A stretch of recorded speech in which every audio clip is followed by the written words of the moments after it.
проект ету керек, былай жолдау керек та, былай егер мен қазір мен настроением жаман болып қалды деп мен жаман жүрмеу, қолдан келсе соны былай мына жолға салып, тура жолға салуға оған қалай қарайсыз? Әрине, әркімнің қолдан келеді ма, келе алмайды ма? Келеді.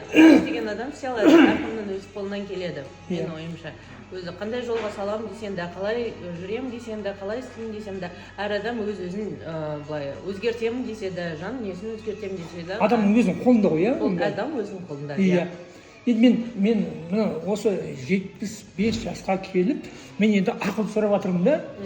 Енді мен бұдан былай қалай өмір сүрсем екен деп, мен негізі кішкентай бұған дейін де настроением былай искрам аяғыма түсіп кеткен да, айтады ғой, машинаның искрасы баламмен кетіп қалды да, сондай болды. Мен мынаған келгеннен кейін осы праздник